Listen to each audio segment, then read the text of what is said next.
privada companhia que está experto em tecnologia inovativo para o que está agricultura, dus por exemplo em casa bouwen, em tecnologia de escapa ao corrente e tecnologia que está ajudando para fazer empresa de agricultura mais inovativa, mais eficiente. Agora nós temos uma invitação para vir fazer uma visita de trabalho na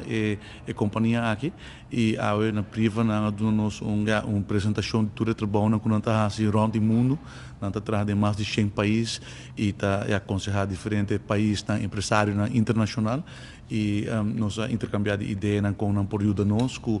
siga destruir a agricultura comercial na Aruba também. Naturalmente na Aruba tinha espaço para a tecnologia aqui. O viajar na Holanda não está protegido de frio, mas na Aruba se começa net anders soms. Sim, correto. Nós temos naturalmente o calor e nós temos challenges pelo que está a água corrente, mas tem outra tecnologia moderna que pode ajudar para escapar, para reduzir o uso de água corrente e já depende de que tipo de casa nós usa, que tipo de greenhouses e aí nós intercambiar ideia que é bom para Aruba e se nós queremos desenvolver um parque inovativo de greenhouses para a agricultura comercial com um período nós que sai para desenhar de uma forma que desde o princípio tudo é randvoorwaarde não tem. Por exemplo, tem suficiente capacidade de corrente, se tem um problema sério que a agricultura comercial tem ou não tem suficiente capacidade, quer para usar solar panels para reduzir o gasto,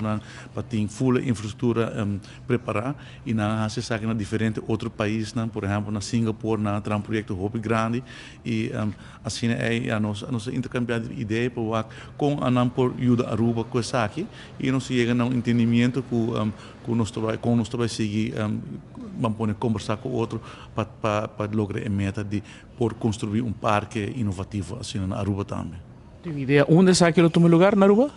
Tem ideia na cabo, pero ainda não está claro para divulgar o detalhe na dia 6. O projeto aqui é algo que nós temos em desenvolvimento cabo,